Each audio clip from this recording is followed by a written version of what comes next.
लोग इतने परेशान हैं अपनी जिंदगियों से, उनको कहीं चैन नहीं है, घर में, दुकान में, मकान में, ससुराल में, मामा के यहाँ, सब जगह डिप्रेशन, टेंशन। बस ये 4 दिन मिलते हैं आदमी को घूमने नहाने आनंद लेने के लिए, यही जीवन है बस, बाकी तो सब जीवन नरक बना पड़ा है।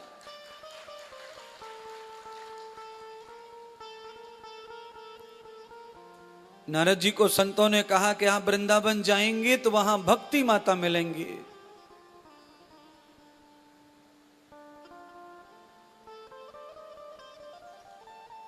वही आपको मार्ग दिखाएंगे कि ब्रह्मा जी को कैसे स्वास्थ्य अच्छा होगा, ब्रह्मा जी की कैसे शांति होगी, आपके पितर कैसे सुखी होंगे, भक्ति माता बताएंगी, वही कृपा करेंगी।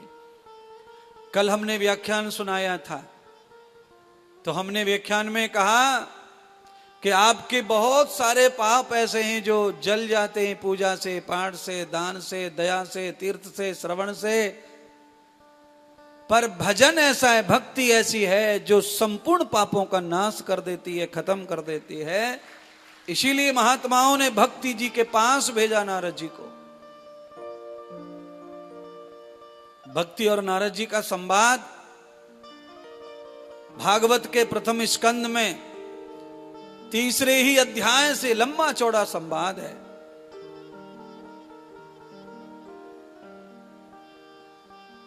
केवल भक्ति और नारद का संवाद भी मुझे गाना हो श्लोक बोलकर, तो उसके लिए 4-6 महीने होना खाली उतना ही संवाद के लिए। पर हम सभी लोग जो है कथा को सीधे भावपूर्ण सुनाते हैं, इसीलिए कथा पूरी हो जाती है 2 शब्द में। नारद जी में और श्री भक्ति में क्या क्या बातें हुई, सब कुछ भागवत में लिखा है। वो क्या बतराए, क्या बोला, क्या नहीं बोला।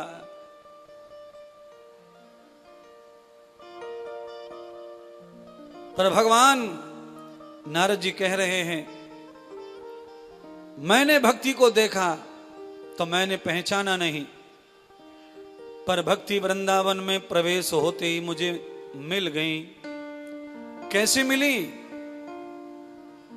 तो कहा करुण रुद्र हो रही थी, रो रही थी।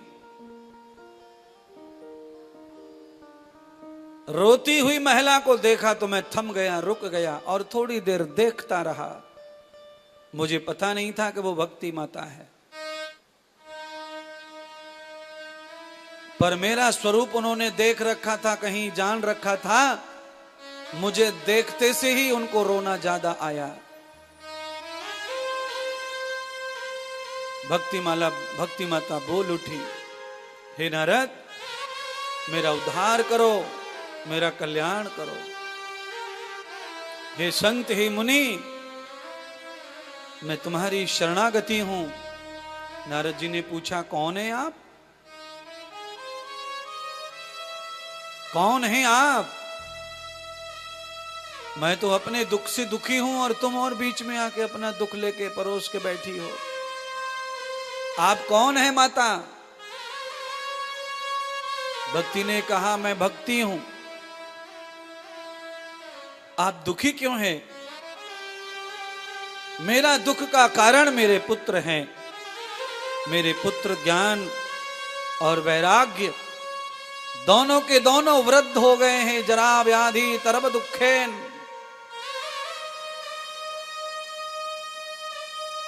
और आप कल्पना करना, किसी का 16, 17, 18, 19, 20, 25 साल का बच्चा बच्ची अगर वो जवान होके भी बूढ़ा है, क्योंकि उसकी बुद्धि काम नहीं करती,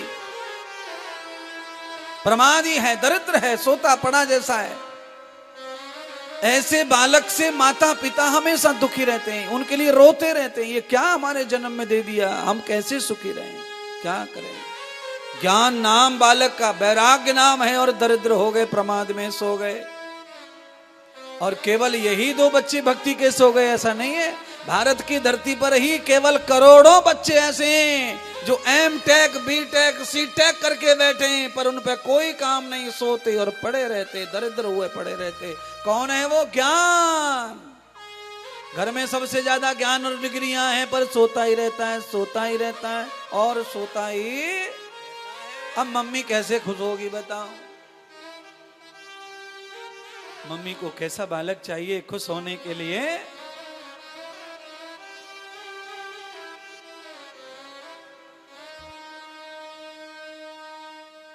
समय पर आकर सो जाए, समय पर जग जाए, समय पर खा ले, समय पे प्यार करे, समय पे पढ़े, समय पे कमाए, समय पे हंसे।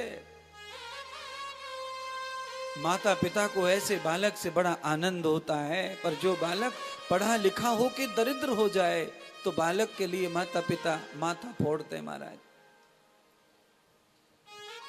भक्ति ने अपना दुख बताया।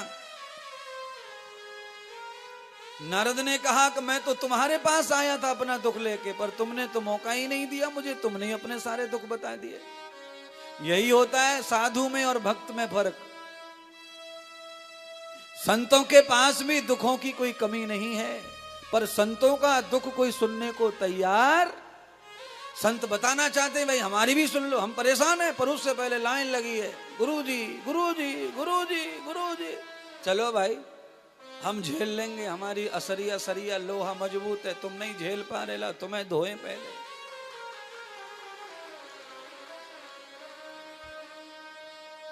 सब जगह दुख होते हैं। संसार में जो आया है उसे दुख में रहना है, सुख में रहना है, चैन में रहना है, बेचैनी में रहना है, सबके साथ लगा हुआ है। यही फर्क है वैराग्य का और विवेक का। जिनके पास विवेक है वो विवेक से दुख को पचा जाते, सहन कर जाते हैं, और जिनके पास विवेक नहीं है वो बिलखते, तड़पते, रोते रहते हैं। दुख सबके पास है। राम के पास में ढोरों दुख है, पर 14 साल के वनवास में राम जी ने पूरे वनवासियों को सुख दिया, दुख मिटाए, और अपने दुखों को साथ में लेके घूमते रहे, घूमते रहे, घूमते रहे। आप कल्पना करो किसी की पत्नी का हरण हो गया, जंगल में से सीता की चोरी हो गई, और वो सबरी का कल्याण करने में लगे पड़े, गिद्ध का कल्याण करने में लगे, जटायु का कल्याण करने में लगे। बोलो, जब से रो रहे थे और जैसे सामने दुखिया आया अपना दुख भूल के राम लग गए काम में। पक्षी का दुख भी नहीं देखा गया राम जी से। यही है संत की स्वभाव प्रवृत्ति। राम संत स्वरूप में थे, वेशभूषा में, साधु के में, भगवा कपड़े में थे राम। संत किसी का दुख देख नहीं सकते, और संत करोड़ों दुखों को अगर भोग रहा हो तो भी अपने दुख किसी को बताना नहीं चाहते संत। संतों की रीत नहीं है वो कि अपनी परेशानियां, अपने दुख, अपनी ये चीजें बताना बताना बताना ना। कोई ज्यादा निकट हो तो वो समझ ले तो समझ ले, संत वहां भी नहीं बताता। और मैं आपसे भी कहूंगा आप भी मत बताओ ज्यादा दुख किसी को। दुखों को भोगना ही सबसे बड़ा उत्तम श्रेय समय है। जो आदमी दुख जितने ज्यादा भोग लेता है वो उतने ही विकास और उन्नति के पथ पे चल पड़ता है, उतना ही आगे जाता है। और जो दुख भोगने से परेशान रहता है वो कभी भी सुख के जंजारों में पड़ता नहीं, वो कभी सुख के फुहारों में नहीं जाता, कभी फुलवाड़ियों में नहीं जाता। हमेशा दुखों के लिए खुला रखो दरवाजा, आने दो आने दो आने दो आने दो। भोगने तो हमको ही पड़ेंगे क्योंकि वो फुलवारी हमारी है, वो किसी और की नहीं है। तो जल्दी भोग लो ना। अच्छा बोलो, आपका पैर अगर गंदगी में बिगड़ जाए तो आप उसे कितनी जल्दी सफा करना चाहते हैं? आप में से कोई ऐसा है जो गंदगी का पैर लेके जाके अपने घर में बैठे, फिर सो जाए और फिर कहे कि परसों धोऊंगा मैं, तो अभी ना टाइम मेरे पास, अभी कहाँ जरूरत है यार धोएवे की। जैसे गंदगी को आदमी तत्काल धोना चाहता है, वैसे ही दुख को तत्काल भोगो, नहीं तो ये पीछे लगा रहेगा लगा रहेगा लगा रहेगा। गंदगी और दुख में कोई अंतर नहीं है। अच्छा, गंदगी को जल्दी धोना चाहते हैं और दुख को जल्दी लेना नहीं चाहते। सुख पहले आना चाहिए, दुख कभी आए ना। अरे आएगा क्यों दुख, है तो आएगा, नहीं तो नहीं आएगा। बोलो, सब दालों में पत्थर आते हैं क्या?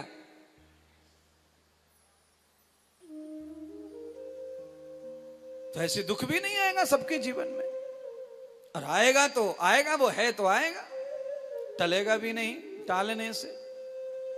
और जो अटल है उसके लिए तो अपना सीना खोल के रखो, दरवाजा खोल के लगो, स्वागत करो उसका। संघर्ष और दुख इनका स्वागत करना चाहिए। और सुख आए तो वो पड़ोसी अड़ोसी को बांट देना चाहिए। लो भाई आ गया, ले जाओ ले जाओ ले जाओ ले जाओ ले जाओ ले जाओ। हम तो मस्तराम जी यही सीखे बचपन में।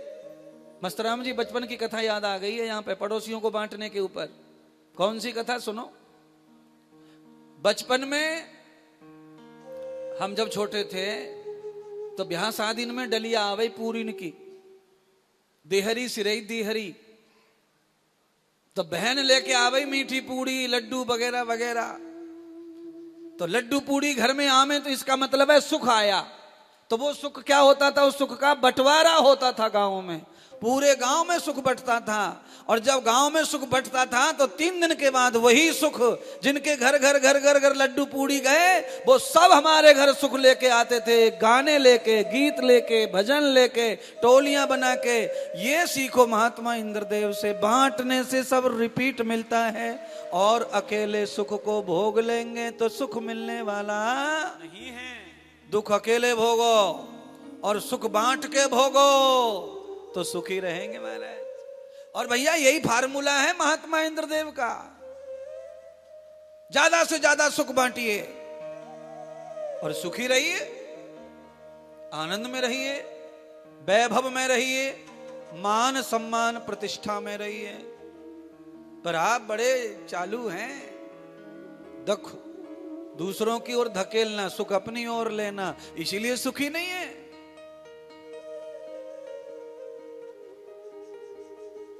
सुख के लिए आदमी कहां कहां घूमता है, कहां घूमिए, सुख मिलना चाहिए आपको। और ये सुख के लिए ही तो हो रही है कथा। पर मेरे पास में क्या है, कथा के साथ साथ मेरे पास में सब देवता प्रसन्न है जहां में। और जन कहां से भेज दे में ऐसी ऐसी बातें जो एकदम आदमी को सतर्क कर देती है, सिखा देती है। मैंने मस्तराम जी को बताई बचपन की बात, क्योंकि डलिया कौन समझे, ये दूसरे राज्य से आए, ये क्या समझ रहे हैं, देहरी सिरवो काय थे कह में।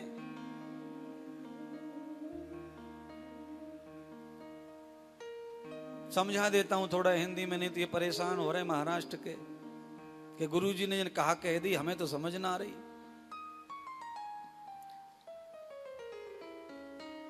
अरे भाई घर में रिश्तेदार आते हैं तो वो केला लाते हैं, मिठाई लाते हैं, अमरूद लामे, सेब लामे।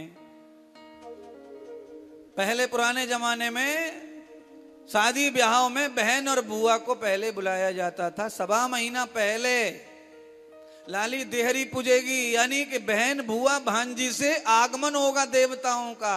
बहन में, बुआ में और भांजी में पहले देवता वास करे और अब चुड़ैल वास करे। अब कोर्ट कचहरी बुआ भतीजी कर रही हैं, सबरी ऐसी तैसी कर डाली है, भैयन की, भतीजन की, चाचा की। आजा चाचा, आधो ले लूंगी, बाप को हिस्सा ही। और पहले छोरी छापरीन में देवता घुसे। गणेश जी आएंगे, जब आ जाएंगे पहले बड़ी बुआ आ जा। बड़ी बुआ भी ऐसे ना आवे, फिर वो देवता बन के ही आवे। 10 किलो बूंदी के लड्डू, 20 किलो की पूड़ी, देवता बन के, सब गांव को देवता बन के, सबको सुख देने के लिए मीठा मुंह करवावे बुआ। तो फिर कैसे प्यार ना होगा बुआ से गांव वालन को। और आजकल बुआ आमती लड़ाई करवा दे, भाभी भैया में काय को प्यार होएगा, आने की देर ना भाई। और भैया भाभी लट्टू मार कर रहे, माने बलम मारे फेंक के पत्नी में एकदम बड़ाक करेगो खोपड़ी। सबरे घर में कांच ही कांच है गए। हाय राम, ये अचानक बादर कैसे फट गए। तो कहा ये ऐसे ही फट जामे बादर, भाभी सुन ली भाभी ने। ऐसा हाल है, समय बदल गया महाराज। पर मैं तो तुम्हें पुरानी कथा सुना करके सुखी देखना चाहता हूं, और मैं वो अनुभव बता रहा हूं जिससे सुख हमारे जीवन में आता है, दुख जाता है। सुख बांटोगे तो सुख मिलेगा, कोई संशय नहीं है। भाई मैं तो वही देख रहा हूं जीवन में। मैं हर आदमी के चेहरे पर हंसी खुशी देखना चाहता हूं, इसलिए दिन भर लगा रहता हूं, रात भर लगा रहता हूं, ज्यादा से ज्यादा सबको टाइम देता हूं। कोई नया भक्त आता है तो वो तो हैरान हो जाता है देख करके। वो कहता है हम तो सोच भी नहीं सकते, सपने में भी नहीं सोच सकते कि ऐसे मिलते हैं गुरुदेव। हम तो परेशान हो रहे थे देख कर रेल में से उतरते उतरते कि वृंदावन जाएंगे, उनके चरण मिलेंगे कि नहीं मिलेंगे, और मिलेंगे तो न जाने क्या क्या करना पड़ेगा। ये तो फ्री में ही मिल जाओ, रिक्शा में से उतरते से ही महात्मा सामने ही मिल गो, फ्री में। गुरुजी पाम छीलन दो, तो मैं तो सीधे पामन लंबे कर दूं, ले छीले। कम पड़ रहे हैं तो 2.5 फुट आगे बढ़ा देता हूं। ले भाई, जो जिस भाव से आया है उसका वो भाव पूरा होना, तभी द्वार है भगवान का, तभी द्वार है गुरुदेव का। अरे भाव ही मर जाए तो फिर भाव पैदा होता नहीं है। भाव ना पैदा होता महाराज, भाव मरने के बाद पैदा नहीं होता, बहुत मुश्किल है। फिर भाव को जिंदा रखना है तो भाव पूरा होना बिल्कुल चाहिए।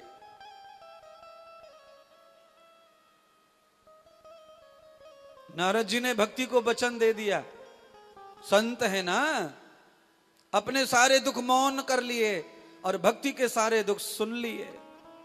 आप चिंता ना करो देवी, आपकी वजह से जगत का कल्याण हो रहा है। इसीलिए मैं ब्रह्मा जी को, अपने पिताजी को, यानी कि अपने परिवार को मैं बाद में देखूंगा, पहले जगत का ख्याल करूंगा। ये संत की प्रवृत्ति और रीत है। नारद जी ने अपने परिवार को भुला दिया, अपने पिता ब्रह्मा जी को।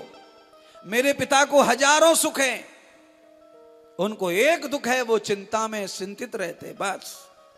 और ये भक्ति अगर बीमार हो गई, ज्ञान और वैराग्य बीमार हो गए तो दुनिया का नाश हो जाएगा। इनके बगैर दुनिया चलने वाली नहीं है महाराज। अब आप कान खोल के सुन लो, सुख चाहिए, जीवन चाहिए तो ज्ञान और वैराग्य और भक्ति, ये तीनों जरूर होने चाहिए। वैराग्य कैसा? कल कहा था वैसा, सब कुछ होके भी लिप्त ना होना, हर चीज का सुख भोग करके उसमें लिप्त ना होना, ये वैराग्य है।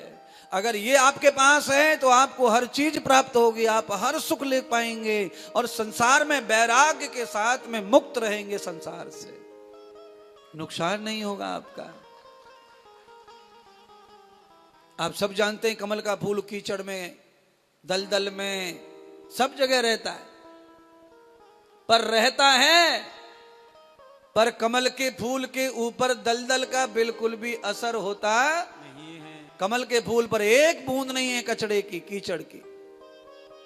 और उसने इतनी दूरी बनाई है कि किसी फूल ने दूरी नहीं बनाई होगी, हमेशा कीचड़ से 1.5 फुट ऊपर रहता है। दलदल बढ़ता जाता है, कमल का फूल भी 1.5 फुट बढ़ता ही चला जाता है, अपनी बराबरी कभी कम नहीं करता। आपको भी संसार में वैसे ही जीवन जीना है। हर भोग, हर सुख, कोई भी शौक होगा पूरा करो। आए हो धरती पे, जितने भी आपके कल्याण करने वाले हैं सुख करो पूरे। आपसे कल्याण होने वाले सारे शौक पूरे कर लो, कोई भी शौक ना रहे। पर तेन तक तेन भुंजी था, वेद भगवान ईशावास्यमिदं सर्वम, ईशोपनिषद कह रही है कि हर चीज के शौक पूरे करो जो कल्याण करे तुम्हारा, पर उसे हड्डी मत बनाओ गले की। अगर वो गले की हड्डी बन गई तो जीवन भर रक्त बहेगा और भूख मिटने वाली नहीं है।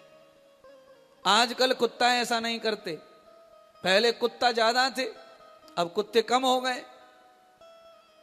अब कुत्ते कम क्यों हो गए?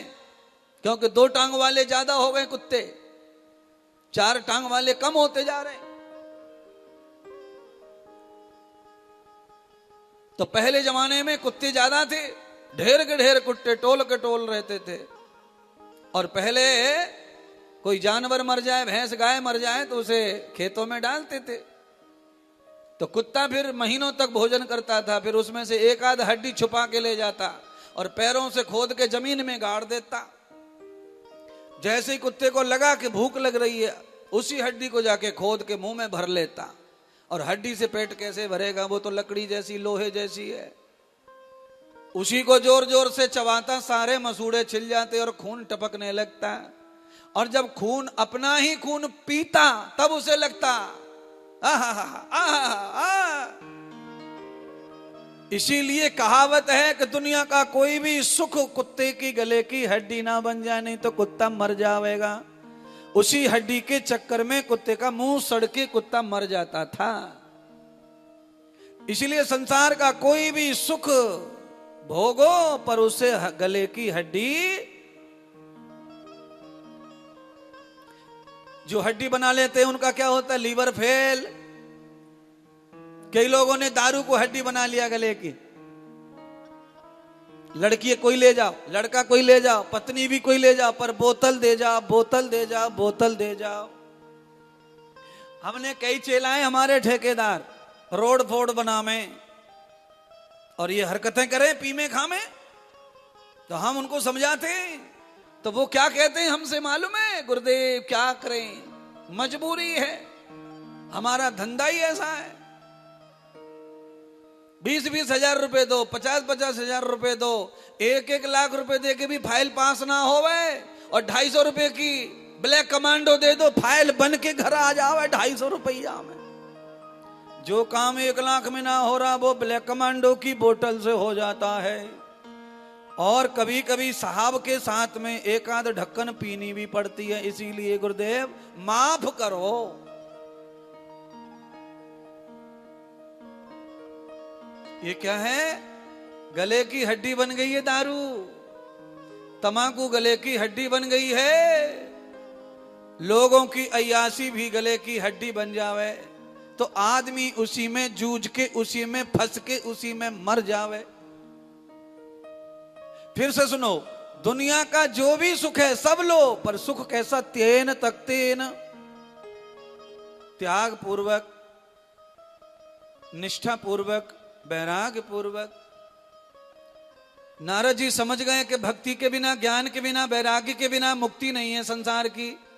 तो इनका उद्धार होना चाहिए, यानी ज्ञान चेतन होना चाहिए, वैराग्य चेतन होना चाहिए ही चाहिए। 1 घंटा पहले मैंने कहा था कि बहुत ज्ञानी लोग चेतन नहीं, मर गए, इसीलिए चेतना जरूरी है।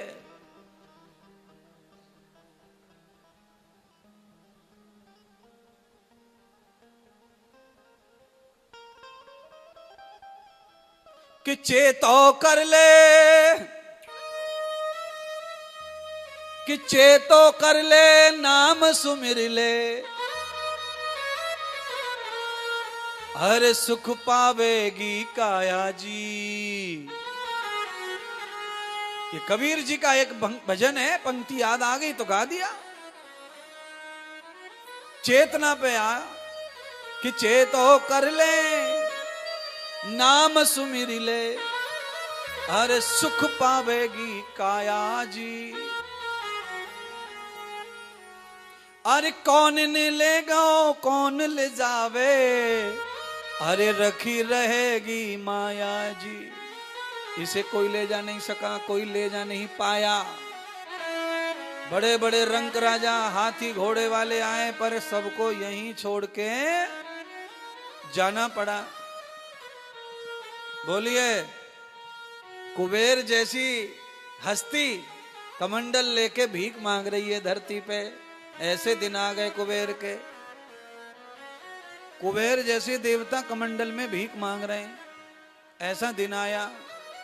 समय का कोई भरोसा नहीं है। सूरज चांद धरती सभी आपत्तियों से घिरे हुए हैं, तो तुम कौन से खेत की मूली हो। धरती पे आपत्ति, सूरज पे आपत्ति, संकट आ रहे मंगल पे, चंद्रमा पे संकट आ रहे हैं, तो तुम पे संकट आवे तो ज्यादा परेशान होने की जरूरत हट जाएंगे हट जाएंगे। परसों 4 बजे, दोपहर के 4 बजे परसों कैसी रात हो गई बादलों की वजह से, क्योंकि बादल आ गए सूरज के सामने, रात कर दी। पर देखते देखते 5 बजे बादल खत्म हो गए, धूप आ गई। जैसे बादल की छाया है वैसे ही ये संसार के दुख सुख की माया है। ये सदैव किसी के पास में रहते हैं, सदैव कोई दुखी नहीं है संसार में। दुखिया से दुखिया के घर जाके देख लो, सदैव नहीं। सुखिया के देख लो, वो सदा सुखी नहीं।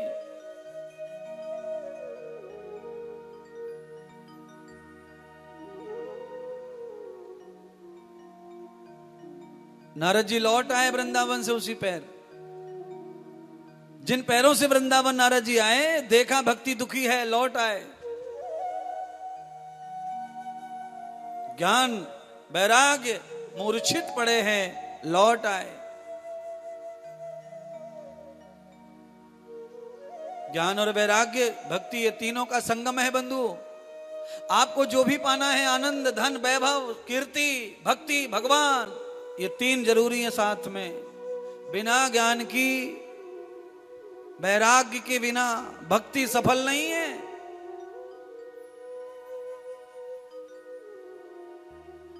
बहुत बड़ी समस्या है। भक्ति के लिए थैला तक नहीं छोड़ा जा रहा है तो कैसे मिलेंगी राधा। थैले का मुश्किल पड़ रहा है। आदमी कंधे पे लंबा चौड़ा वजन लेके थैला लटका के भक्ति कर रहा है, सामान सब साथ में। बोलिए, कई लोग तो अपने थैले में जितना भी बड़ा ग्रुप रहता है ना, सबके ग्रुप के चप्पल उठा के थैले में धर लें और फिर उस थैले को कंधे पे, चप्पल और जूते सब खोपड़ी पे,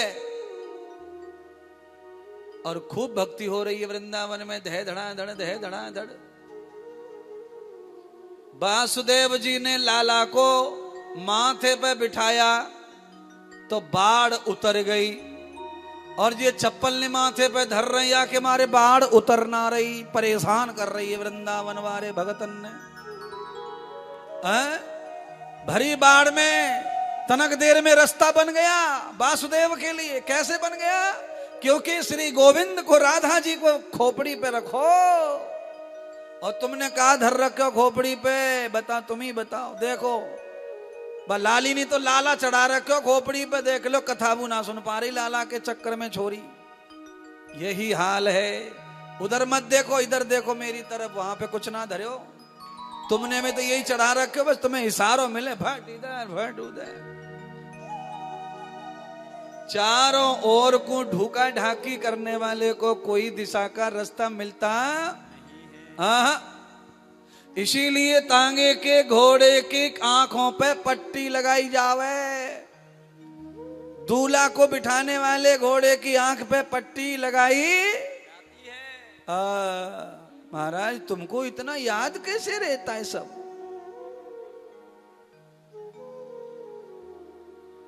दूल्हा बैठा है घोड़े पे, आंखों पे यूं पट्टी लगी रही है, घोड़ा को इतको ना दिखे ना, इतको खाली सीधो तो घोड़ा, तो दूल्हा सावधान है, और पट्टी निकली तो घोड़ा नीचे पटक देगो दूल्हा है। क्यों? जैसे तुमको इधर उधर की हरियाली अच्छी लगे, घोड़ा घोड़ी को भी अच्छी लगे। तांगे का घोड़ा साइड की पट्टी से सीधा चलता है, तो तुम भी साइड की पट्टियां लगा के चलो। ज्यादा इधर उधर देखोगे तो फिर अपना रास्ता भूल जाओगे, अपना भूल जाओगे। अच्छा, कई लोग गिर पड़े, कई लोग गिर गए। मैंने गुरु पूर्णिमा के समय की कथा के समय एक बहन जी घुसी चली आ रही आश्रम में, और किसी कोई बच्चा था उसके साथ में, उसको कुछ कह रही थी या कुछ दे रही थी, पता नहीं। तो वो हम जहां बैठते उसके सामने जो खंबा उसमें आके टकराई, भाड़ सी चल रही आगे को, और सारा खेल बच्चे के साथ। टकरा गई खंबे से। तुम ना टकरा जाएं, इसीलिए समझाया जा रहा है। क्योंकि तुम सब अपने, ये मेहनत तुम्हारे लिए की जा रही है। मैं थोड़ी जा रहा दूसरे के आश्रम में सुनाने कुछ। जो आया यहां उसे सुनाऊंगा, समझाऊंगा, बचाऊंगा। साइड का कम देखो, सामने का आगे का ज्यादा देखो।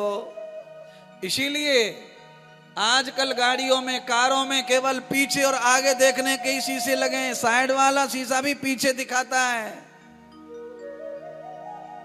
वही संकेत कंपनी कर रही है कि आगे ज्यादा देखो और थोड़ा थोड़ा पीछे भी देखो। क्या छोड़ आए हो, क्या पीछे आ रहा है। और आगे ज्यादा देखो। ज्यादा साइड में देखा तो ट्रक सामने ही है, वो तुम्हें कुचल के मुश्किल खड़ी कर देगा।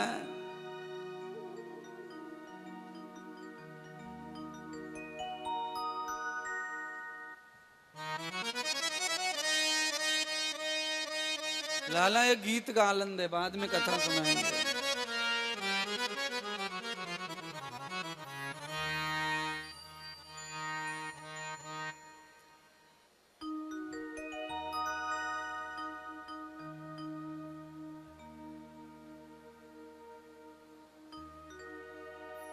नाचने वाला गीत नहीं है, पर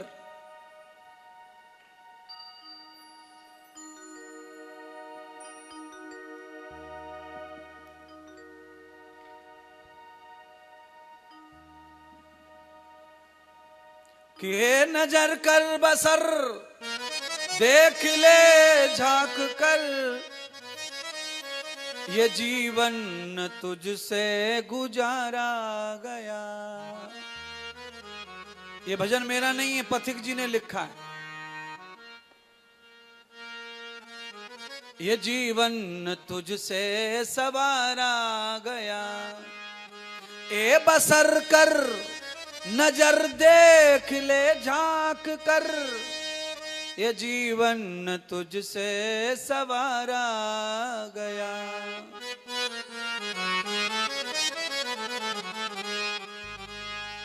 दोबारा नहीं मिलेगा ये जीवन। ए बसर कर नजर देख ले झांक कर,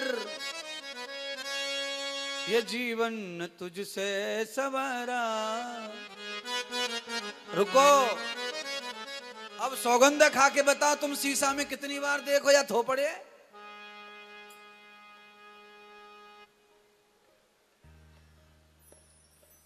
अरे सबरे अपना अपना गिल लो, बताओ मत, गिल लो। सबके बैगों में शीशे हैं, और जब भी बैग खुले, कमरा से बाहर जानो है, दर्शन लेने, तो पहले दुनियादारी जाओ, बाहर में पहले शीशा सामने आओ।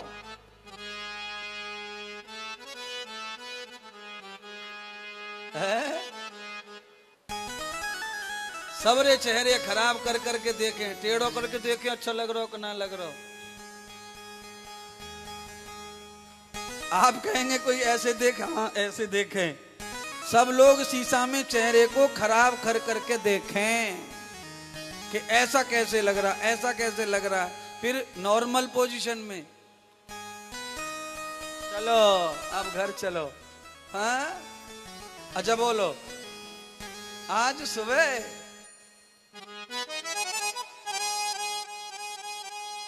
मैंने एक चेहरा ऐसा देखा सुबह कि आधो गुलाबी सो हेरो, आधो पीलो पीलो सो हेरो, कछु सफेद सफेद सो हेरो। मैंने कहा भाई ये त्रिवेणी संगम कहां से आ गए, यहाँ पे इंद्रधनुष।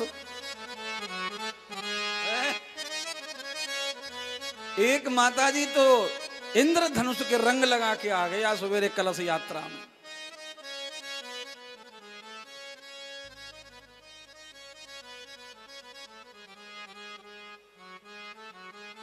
और कलश यात्रा में कथा के पांडाल तक आते आते इंद्रधनुष गायब है गो, सबरो गायब।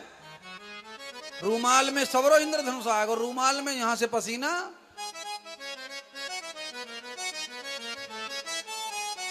पूरा उतर के रूमाल में।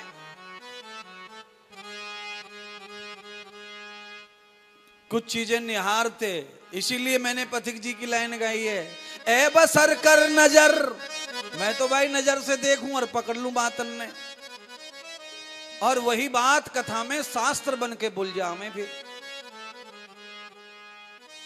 तेरा जीवन न तुझसे सवारा गया, तो क्या किया फिर चश्मा लगा के शीशा देख के? बोलो। अच्छा सुनो, किसी के दो दांत थोड़े बड़े रहते हैं आगे वाले, किसी किसी के इतने भी बड़े रहते हैं कि होठ के अंदर भी ना आमे, होठ के बाहर चले जाएं।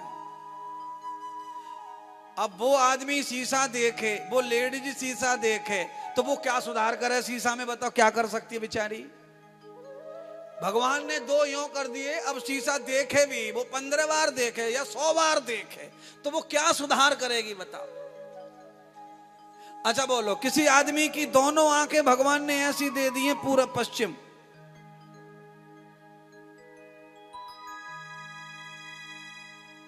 वो देख रहा है इधर और दिख रहा है इधर। अच्छा वो क्या करेगा सुधार शीशा में? अब वो दिन भर शीशा लेके बैठा रहे, वो जैसा का वैसा ही रहेगा। इसीलिए अलग से जो सुंदरता है उसे पोता लिपि के लिए शीशा ठीक है, पर जीवन के करोड़ों करोड़ों अवगुण, जीवन की करोड़ों करोड़ों गलतियां सत्संग रूपी सदगुरु रूपी शीशा के सामने आ जाएं तो सब कुछ दोष मिट जाते हैं। ये सब सुधार हो सकता है।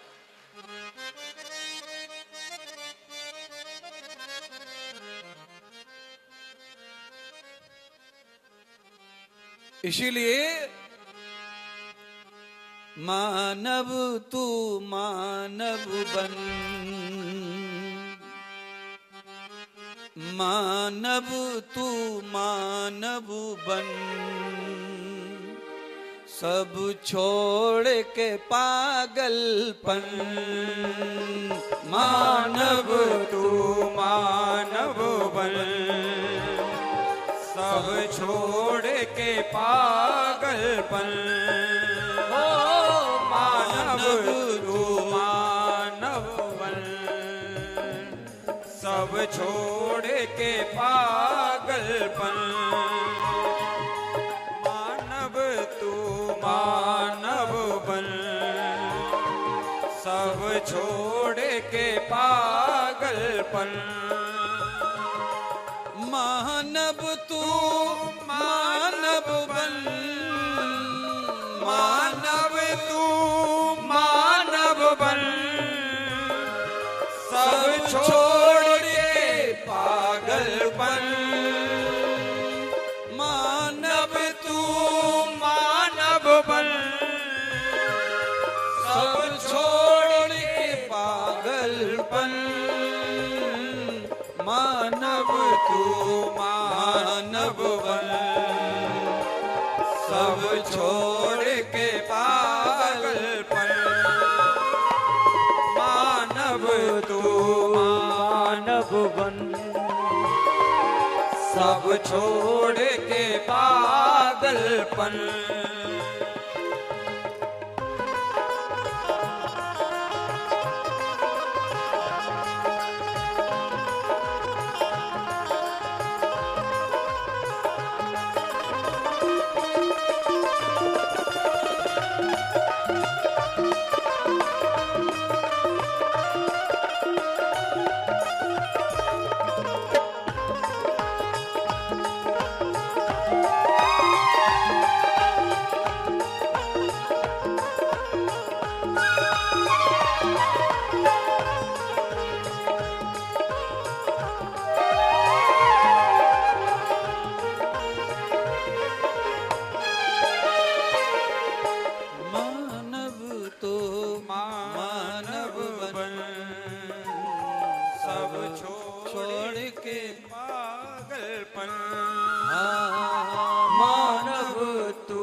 सब छोड़ के पागलपन।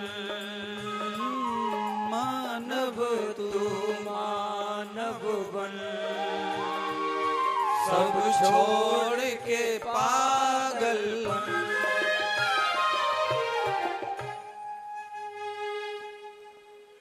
क्या क्या पागलपन है मानव में, है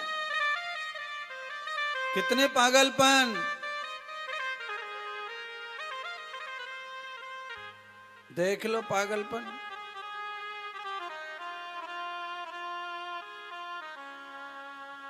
अपने अपने पागलपन गिनना घर पे जाके, सबको सबके समझ में आएंगे अपने अपने कि हम कहां बावले हो रखे।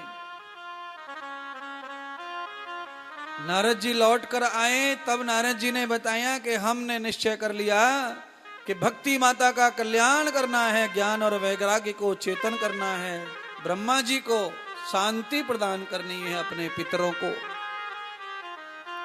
तो हम सीधे निकल गए बद्रीनाथ केदारनाथ की ओर, और कोई मार्ग नहीं दिखा। अब संसार में रहें, घर जाएं तो क्या जाएं, क्यों जाएं, क्या देंगे ब्रह्मा जी को, पिताजी को क्या बताएंगे कि हम क्या करके आए तुम्हारे लिए। शास्त्र भागवत की कथा ये कह रही है मित्तल जी कि अगर हमें शांति 3 लोक 14 भवन वृंदावन काशी हरिद्वार ना मिले तो उस शांति के लिए हमें केदार अमरनाथ हिमालय जाना पड़े तो निकल जाना चाहिए। शांति करवाने से शांति कभी नहीं होगी। हमारी ये शांति कर दो, वो शांति कर दो, शांति होती नहीं है, शांति आती है। बोलिए। सारी जनता शांति करवाने में लगी है 11,000 रुपए में, 5100 रुपए में।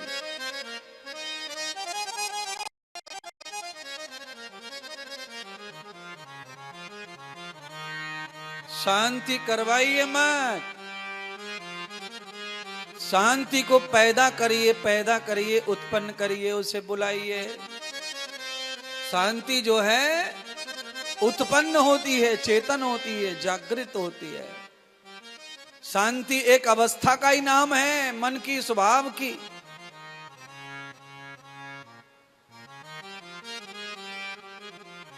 ₹11,000 रुपए में शांति हो जाए तो पूरा जगत शांत शांत हो जाए, फिर कोई बीपी की गोली नहीं खाएगा। महाराज इतनी बार शांति कर दी पंडित जी ने, पर गोली बंद अभी तक ना हुई। और तेल चढ़ गए शनि महाराज पे कई बार। मैं ये नहीं कह रहा कि तेल मत चढ़ाओ, मैं ये नहीं कह रहा कि तुम शांति मत करवाओ, पर मैं करवाने के साथ साथ उसे पैदा भी करो, उत्पन्न करो उसे। शांति उत्पन्न हो जाती है। कब होगी उत्पन्न? खुद ही को मार लो, शांति उत्पन्न हो जाएगी।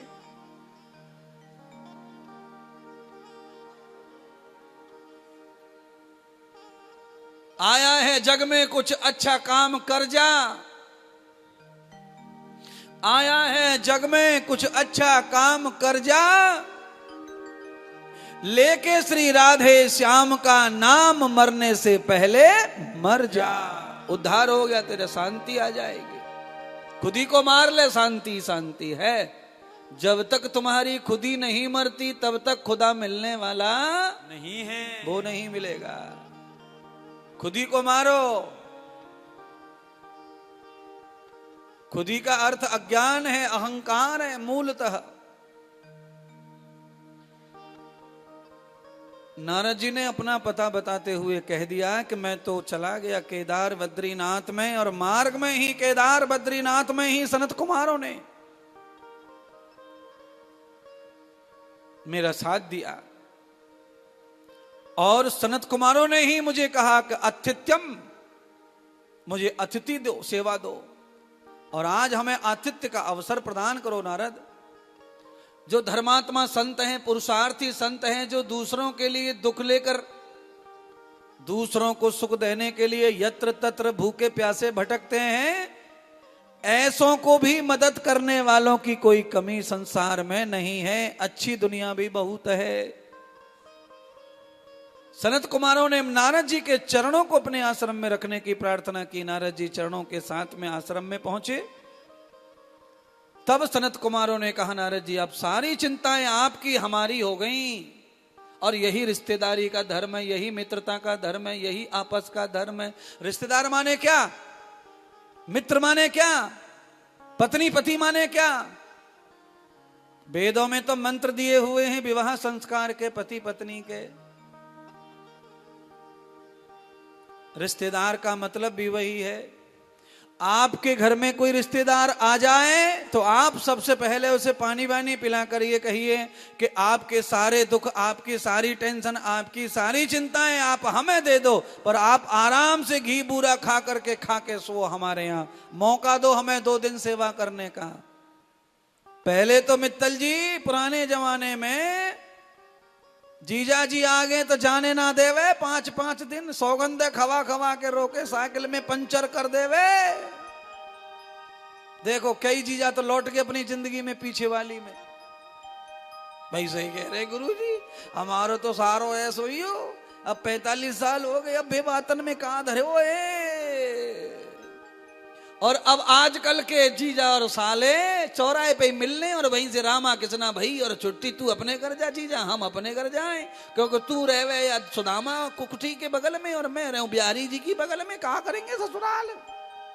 कहाँ है ससुराल? वृंदावन। माए को वृंदावन ले लो,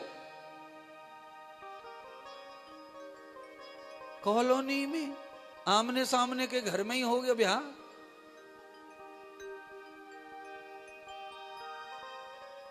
अरे थोड़ी दूरियां हो, ससुराल वगैरह जाएं तो थोड़ा कम से कम सूरत तो छुपे, जाते जाते सवेरे से निकले तो कम से कम लगे तो सही। कर ससुराल जा रहे हैं, 12 बज गए, 6 बजे ससुराल आ जाए, 6 बजे, अभी 1 बज गो, 6 बजे, 7 बज गए, 6 बजे, 8 बज गए, 6 बजे, कम से कम कुछ इंतजार, कुछ तो हो दिल में।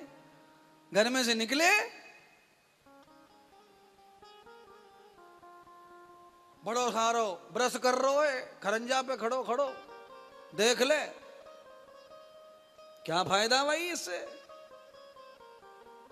इसीलिए महात्मा संत व्याधि पंडित आचार्य कह के गए कि कम से कम सुख भोगना है, अच्छी औलाद चाहिए घर में, तो थोड़ी दूर से संबंध जोड़ के रखो। 7 पीढ़ियां बचा बचा के करते थे पहले तो महाराज। अब बच्चे बीमार क्यों पैदा हो रहे हैं? क्योंकि डीएनए खराब हो गया।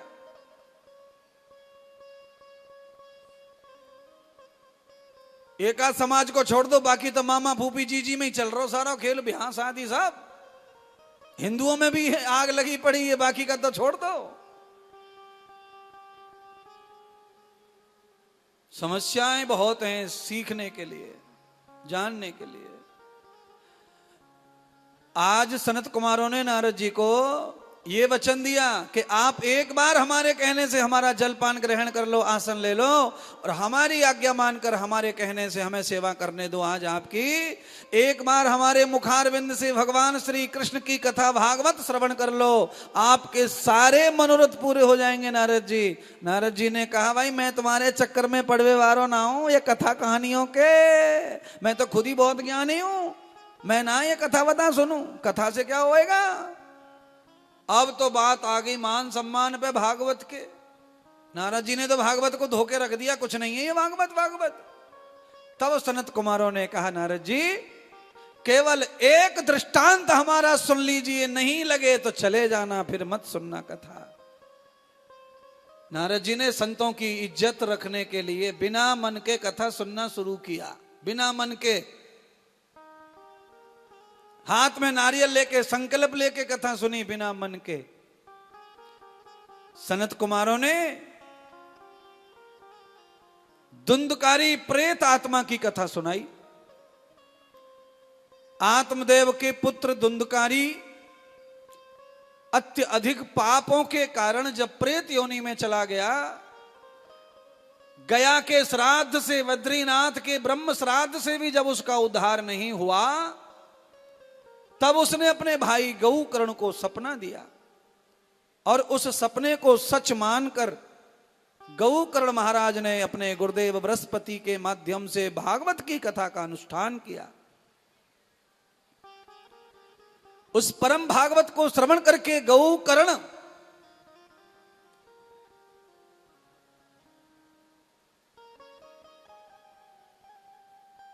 धुंधकारी का मानवीय अवतार हुआ, उसका उद्धार हुआ। धुंधकारी ने 7 दिन कथा सुनी बांस में बैठकर। बांस में बैठके का मतलब बांस की लकड़ी में बैठ के नहीं है, इसका अर्थ है वासई वसति वासई, वसति वासना युक्त शरीरम। जिस शरीर में अंधाधुंध वासनाएं तृष्णाएं भरी हैं, जिसका चिंतन चित्त एक पल भी कथा में नहीं है, भटक रहा है, ऐसे शरीर में बैठ के भी कोई कथा पांडाल में आ जाए तो वो मनुष्य बन सकता है, उसका उद्धार हो सकता है। भागवत का इतना प्रभाव है।